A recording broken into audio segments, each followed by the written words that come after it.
This is the beef that time couldn't kill. For more than 15 years, Harlem has been split down the middle over one question. Will Max B and Jim Jones ever make peace? And after everything that's happened, the money disputes, the betrayal, the diss records, the street tension, the 75-year sentence, fans thought the answer was finally clear because Max B is now officially a free man. He's out, he's home, he's focused. And for the first time in over a decade, people believed the two Harlem legends might finally bury the hatchet, but then Jim Jones said no. In a brand new interview on his podcast, Let's Rap About It, Jim shut down any talk of forgiveness, and he didn't sugarcoat a thing.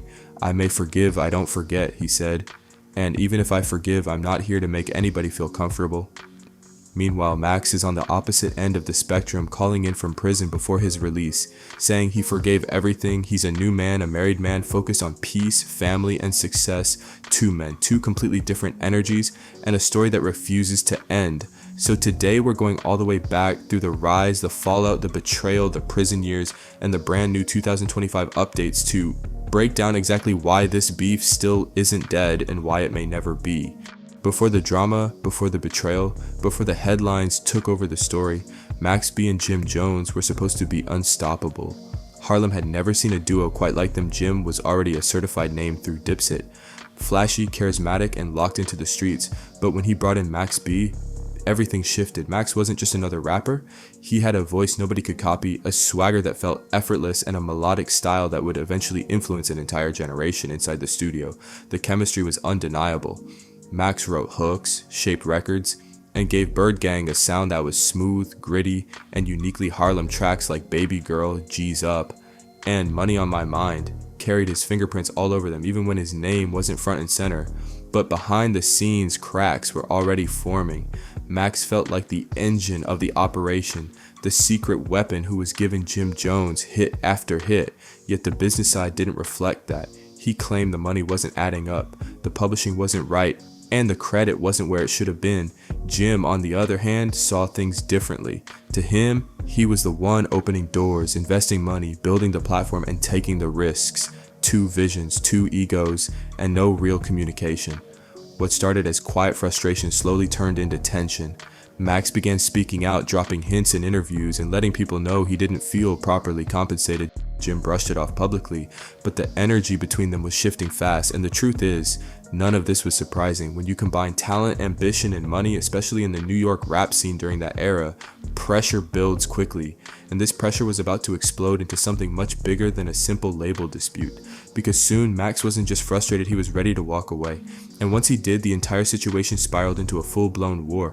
But leaving ByrdGang was only the beginning, because what came next turned Harlem upside down. When Max B finally walked away from ByrdGang, it wasn't quiet, calm, or professional. It was loud, it was messy, and it sent shockwaves through Harlem. What had started as behind-the-scenes frustration erupted into full-blown conflict the moment Max decided he'd had enough. Max felt he'd been underpaid, undervalued, and overlooked. Jim felt blindsided, like the artist he helped put on was now turning his back on him. And instead of handling things through lawyers or closed-door conversations, the feud went straight to the streets and straight to the internet. Max teamed up with French Montana, and the two of them began dropping a steady stream of disses, jokes, and wild claims directed at Jim. Max made fun of Jim's money, his career, even his personal life. He said Jim blocked him from opportunities. He claimed he was the real creative behind some of Jim's biggest moments. And once Max started talking, he didn't stop. Jim responded in his own way, sometimes through music, sometimes through interviews, sometimes through pure silence. He wasn't as animated as Max, but when he did address it, the message was clear. He felt betrayed, he felt disrespected, and he wasn't about to give Max any shine. Harlem immediately split into two camps. Some people sided with Jim, believing he built the platform Max used to become a star. Others sided with Max, believing he was the soul behind ByrdGang and never got his fair share. And the timing made everything worse. Max was blowing up fast, his mixtapes were becoming classics, his slang was spreading, his wave was real, and for the first time it felt like he was about to become a major force in hip-hop. The feud fueled that momentum. Fans couldn't stop talking about it, the videos, the interviews, the jokes, the mocking voice notes. It was a full entertainment cycle. But while the public drama was loud, the private pressure was heavy, and everything was about to collapse under something far bigger than music, because just as the beef reached its peak, Max's life took a turn that nobody saw coming.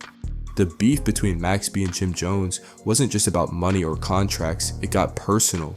Rumors suggest that tensions reached a boiling point when Max dropped a diss track directly calling out Jim's longtime girlfriend, Chrissy. The track's lyrics painted Jim as being clowned by his own circle, and the streets quickly took notice.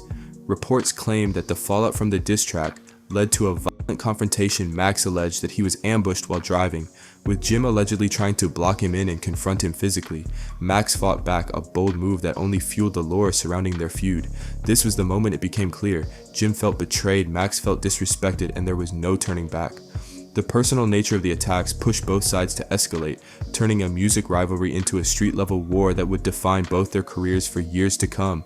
Max B walked out of his temporary freedom in 2007 a changed man. Sharper, colder, and more aware of the industry's treacheries. He had signed over his publishing rights to Jim Jones to get bail, and every hook, every melody, every wavy ad-lib he ever created was now in someone else's pocket. The man he once trusted as family had effectively cashed in on his downfall. The betrayal wasn't just financial. Loyalty had been broken, and Max's mind turned toward vengeance. Jim Jones, once his mentor and partner, became the target. Max began dropping music like verbal grenades, tracks that mocked, disrespected, and exposed Jones. Mixtapes like Public Domain 3 showed Max standing over tombstones labeled with Jim's and his crew's names, comparing them to Milli Vanilli, the infamous lip-sync duo. He called out their failures, their reliance on the wave he created, and the streets ate it up. But Max didn't stop at music. He took the feud into real life. Cars were rammed, confrontations escalated, and even brawls broke out between crews at clubs. Max's point was clear. The streets, the music, and the reputation he built weren't under Jim's control. And while he was legally bound, Max B proved he could still be a legend without the label or the money. Enter French Montana. The Bronx rapper had his own reasons to feud with Jones, and the two formed Coke Wave, a movement built on street credibility, music, and shared resentment. Together, they took the fight underground, releasing tracks directly to the streets, letting fans decide who held the crown. Max had turned his betrayal into power, showing the industry that even behind bars, he was untouchable in influence. By 2009, Max B's feud with Jim Jones had escalated beyond music. The streets were talking, the mixtapes were heating up, and the tension was palpable. But Max's world was about to collide with something far more serious, a criminal case that would threaten everything he had built. It started with an alleged plan gone wrong. According to prosecutors, Max had connections to a robbery scheme targeting a wealthy man in New Jersey. He wasn't on the scene, but authorities claimed he orchestrated it, turning what was meant to be a simple heist into a deadly incident. The fallout was immediate. Police arrested Max, charging him with multiple counts, armed robbery, conspiracy, and even felony murder.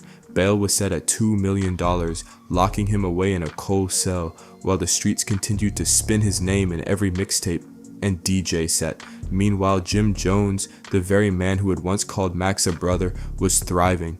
His hit We Fly High went viral, earning millions while Max sat behind bars, claiming he had written the hooks that made it a success. The contrast couldn't have been sharper. One man free, cashing checks, the other caged, fighting for survival and relevance. Max's legal battle hinged on the testimony of his ex-girlfriend, Gina Conway. She painted him as the mastermind, turning a messy crime into a story that would define his life for years. Max's defense argued she was motivated by self-interest, claiming she twisted the narrative to reduce her own sentence, but the jury wasn't convinced. When the verdict came down, Max was sentenced to 75 years in prison.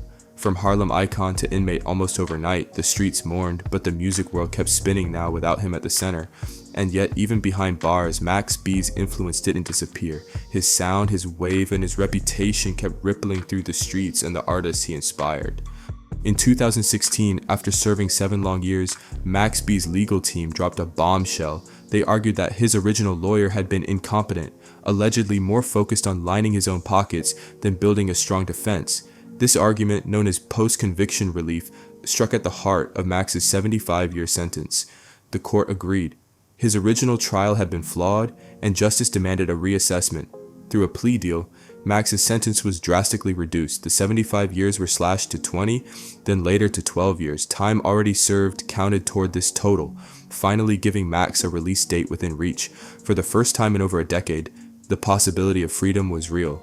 On November 9th, 2025, Max B walked out of prison, no longer just a legendary rapper trapped behind bars, but a man ready to reclaim his life and rebuild on his own terms. Even outside, Max's influence hadn't faded. Artists from Kanye West to Drake openly credited his melodic wave for shaping modern rap. His long-awaited album, Vigilante Season, proved that his sound was timeless, and the streets never forgot the man who created the wave. Yet freedom didn't erase history. The feud with Jim Jones still lingered in the background, unresolved but now facing a new chapter. Would these two Harlem icons ever reconcile? Or was the past too heavy to move past? Max B walked out of Northern State Prison on November 9th, 2025, a free man after more than a decade behind bars. Time had changed him. He was a husband, a father of 4, and a man who had gained perspective on life, loyalty, and his past battles. In a July interview with Drink Champs, Max shared his mindset. "Listen, man, it's love, man. I want to start over. I'm a new man. I'm out here to get my money and ride out the sunset with this ish. It's in there for me, though. That's the goal." While Max approached the situation with forgiveness, Jim Jones remained unbending. On a recent episode of his podcast, Let's Rap About It, Jones was asked if he could move past his feud with Max. He admitted, "I may forgive, I don't forget, and even if I forgive, I'm not here to make anybody feel comfortable." He stressed that everyone handles conflict differently, and just because other rappers like Young Thug and YFN Lucci reconciled, that didn't mean he would. Jones was focused on his life and success, not revisiting old battles. This contrast in perspective paints a fascinating picture. One man, Max, ready to rebuild and move forward. The other, Jones, steadfast in his feelings, unwilling to erase the history that shaped their rivalry. The streets are watching closely. Can time and growth finally bridge a feud that once shook Harlem? Or will the echoes of betrayal continue to reverberate? Max's story is a testament to resilience, influence, and survival. From hooks behind the scenes to headlines, from prison to freedom, he remains a legend, a symbol of the wave he created and the power of music to outlast even the darkest moments.